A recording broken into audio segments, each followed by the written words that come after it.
Gérard Piqué affirme que Messi n'a jamais été obsédé par Cristiano Ronaldo pendant les années les plus fastes de leur rivalité pour le Ballon d'Or.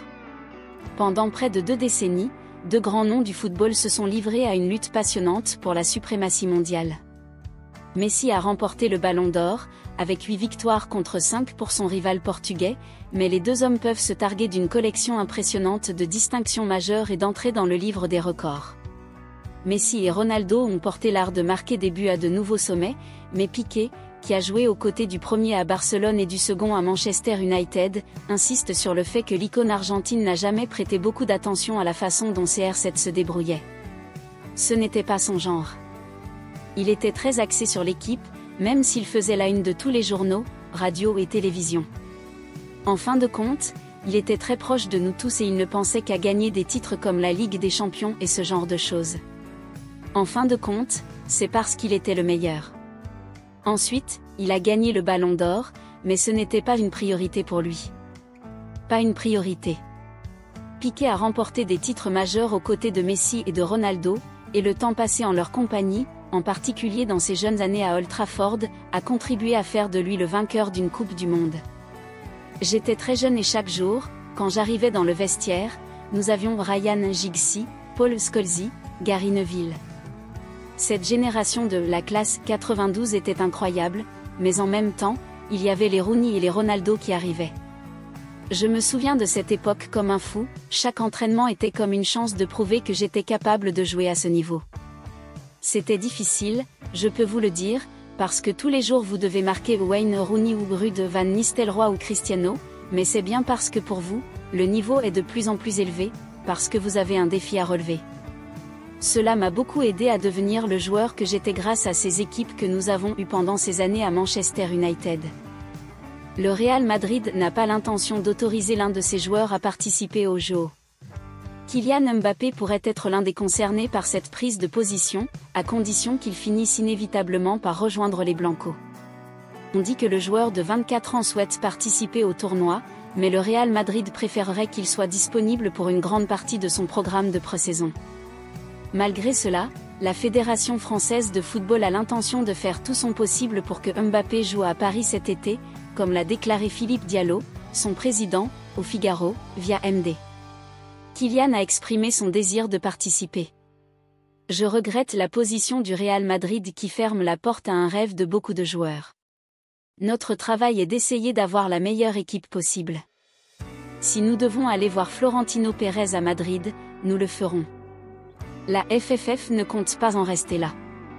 Je n'ai besoin d'aucune pression extérieure pour imaginer que la participation de Kylian aux Jeux Olympiques serait un avantage extraordinaire pour notre équipe. Il est évident que le fait d'avoir le meilleur joueur du monde pour les Jeux à la maison serait un grand avantage. La position du Real Madrid est tout à fait compréhensible, surtout si l'on considère que Mbappé jouera également pour la France lors de l'Euro 2024. La dernière chose dont les Merengues ont besoin est qu'il se blesse avant même d'avoir fait ses débuts, à condition qu'il signe, bien sûr. Le milieu de terrain du Real Madrid Aurélien Tchouaméni a révélé que sa discussion avec Bellingham et Camavinga ne concernait ni Haaland, ni Mbappé. Tous deux ont été largement liés au Real Madrid ces derniers temps, et après la publication de la conversation dans différents médias, l'affaire est devenue virale. Sauf que Mbappé et Haaland n'étaient pas du tout concernés. Tchouaméni a ainsi révélé qu'il s'agissait en fait d'une discussion concernant les défenseurs centraux du Bayern Munich Dayo Upamecano et Eric Dier. Il faut que les choses soient claires car dès mon arrivée en équipe nationale, c'est la première question qu'on m'a posée.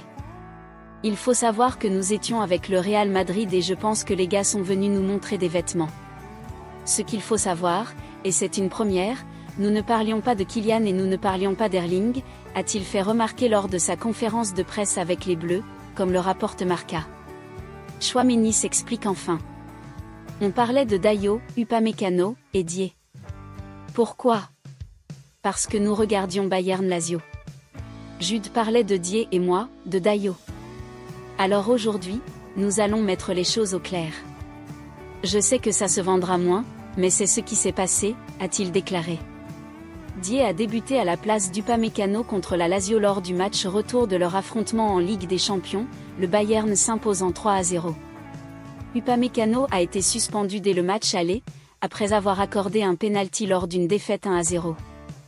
Alors qu'il s'exprimait sur sa chaîne Twitch, l'ancien entraîneur du FC Barcelone et de l'actuel PSG a répondu à l'un de ses abonnés qui lui demandait combien d'abonnés Twitch il faudrait pour faire jouer Mbappé en tant que défenseur central contre le FC Barcelone lors du quart de finale très attendu de la Ligue des Champions entre les deux clubs. Enrique a plaisanté en disant que si quelqu'un donnait 2 à 3 millions à la Fondation Xana, il mettrait la superstar française sur la touche. Sur Twitch, Enrique a déclaré via @BarçaUniversal sur X, combien de remplaçants pour faire jouer Mbappé en défense centrale? Pas des remplaçants, mais donner 4 ou 5 millions d'euros à cette fondation caritative et peut-être que je pourrai reposer Kylian. Envoyez-moi la facture. Enrique s'est rendu sur le célèbre site de streaming après avoir annoncé l'inauguration de la fondation Xana, du nom de sa fille décédée à l'âge de 9 ans des suites d'un cancer. L'objectif principal de l'organisation caritative est de sensibiliser le public et de collecter des fonds pour les enfants qui luttent contre le cancer. Quant à la situation de Mbappé, l'Espagnol et le Français n'ont pas eu les meilleures relations au cours des 2 derniers mois. Le malaise a commencé après que Mbappé a quasiment confirmé son départ pour le Real Madrid cet été, ce qui a poussé Enrique à laisser le Français sur le banc de touche à plusieurs reprises.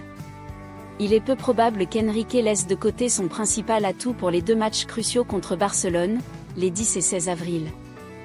Malgré leurs divergences, Enrique mettra certainement de côté ses raisons de ne pas titulariser le vainqueur de la Coupe du Monde. Si vous avez aimé cette vidéo et que vous souhaitez voir plus de contenu comme celui-ci, n'oubliez pas de vous abonner à notre chaîne.